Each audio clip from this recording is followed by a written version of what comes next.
ಧರ್ಮಸ್ಥಳ ಗ್ರಾಮ ಪ್ರಕರಣ ಕುರಿತು ಮುಸುಕುಧಾರಿ ವ್ಯಕ್ತಿ ಕಿಂದರಿ ಜೋಗಿಯಾಗಿ ಎಸ್ಐಟಿ ಇಲಿಯಂತಾಗಬಾರದು ಎಂದು ಬಿಜೆಪಿ ಸದಸ್ಯ ಎಸ್ ಸುರೇಶ್ ತೀಕ್ಷ್ಣವಾಗಿ ಹೇಳಿದ್ದಾರೆ.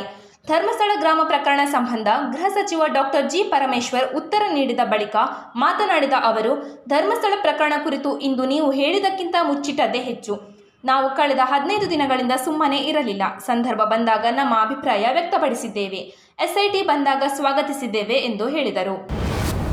ಕಳೆದ 5-6 ವರ್ಷಗಳ ಅಂಕಿಅಂಶಗಳನ್ನು ಹೋಲಿಸಿದರೆ ರಾಜ್ಯದಲ್ಲಿ ಹೃದಯಾಘಾತದಿಂದ ಮರಣ ಹೊಂದಿದವರ ಪ್ರಮಾಣ ಗಣನೀಯ ಸಂಖ್ಯೆಯಲ್ಲಿ ಹೆಚ್ಚಾಗಿಲ್ಲ.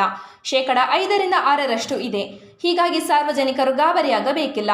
ಆದರೆ ಸಾರ್ವಜನಿಕರು ಮುಂಜಾಗ್ರತೆ ದೃಷ್ಟಿಯಿಂದ ತಮ್ಮ ಜೀವನ ಶೈಲಿ ಬದಲಾಯಿಸಿಕೊಳ್ಳಬೇಕು ಎಂದು ವೈದ್ಯಕೀಯ ಶಿಕ್ಷಣ ಸಚಿವ ಡಾಕ್ಟರ್ ಶರಣಪ್ರಕಾಶ್ ಪಾಟೀಲ್ ತಿಳಿಸಿದರು. ಕಳೆದ ವರ್ಷ ಕ್ರೆಸ್ಟ್ ಗೇಟ್ ಮುರಿದು ಬಿದ್ದು ಅಪಾರ ಪ್ರಮಾಣದಲ್ಲಿ ನೀರು ಪೋಲಾಗಿದ್ದ ತುಂಗಭದ್ರಾ ಜಲಾಶಯಕ್ಕೆ ಈ ಬಾರಿ ಭಾರೀ ಮಳೆಯ ಕಾರಣ ಒಳಹರಿವು ಹೆಚ್ಚಾಗಿದೆ.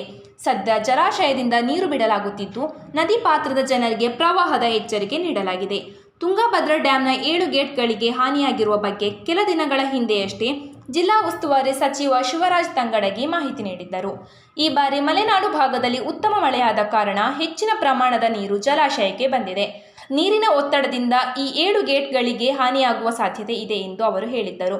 ಹೀಗಾಗಿ ಜಲಾಶಯದಿಂದ ನೀರು ಬಿಡುಗಡೆ ಮಾಡುವ ಅನಿವಾರ್ಯವೂ ಆಗಿದೆ. ಗವಿಸಿದ್ದಪ್ಪ ನಾಯಕ ಹತ್ಯೆ ಪ್ರಕರಣ ಸಂಬಂಧ ಕೊಪ್ಪಳದಲ್ಲಿ ಶಾಂತಿ ಸುವ್ಯವಸ್ಥೆ ಕದಡಿದರೆ ಅದಕ್ಕೆ ರಾಜ್ಯ ಸರ್ಕಾರವೇ ಹೊಣೆ ಹೊರಬೇಕಾಗುತ್ತದೆ ಎಂದು ಬಿಜೆಪಿ ರಾಜ್ಯಾಧ್ಯಕ್ಷ ಬಿವೈ ವಿಜಯೇಂದ್ರ ಎಚ್ಚರಿಕೆ ನೀಡಿದ್ದಾರೆ. ಸುದ್ದಿಗಾರರೊಂದಿಗೆ ಮಾತನಾಡಿ, ರಾಜ್ಯ ಸರ್ಕಾರ ಮತ್ತು ಕೆಲ ಮುಖಂಡರು ಇಂಥ ಕೀಳು ಮಟ್ಟಕ್ಕೆ ಇಳಿದಿದ್ದಾರೆಂದರೆ ಗವಿಸಿದ್ದಪ್ಪ ನಾಯಕರ ಕುಟುಂಬಕ್ಕೆ ನ್ಯಾಯ ಕೊಡುವ ಬದಲಾಗಿ ಗವಿಸಿದ್ದಪ್ಪ ನಾಯಕರ ತಂದೆ, ತಾಯಿ, ಅಕ್ಕ, ತಂಗಿ ವಿರುದ್ಧ ಎಫ್ಐಆರ್ ದಾಖಲಿಸಿದ್ದು ದುರ್ದೈವ. ಇಂಥ ನೀಚ ಮಟ್ಟಕ್ಕೆ ಈ ವ್ಯವಸ್ಥೆ ಮತ್ತು ರಾಜಕಾರಣಿಗಳು ಇಳಿಯುತ್ತಾರೆ ಎಂದು ಆಕ್ರೋಶ ವ್ಯಕ್ತಪಡಿಸಿದರು.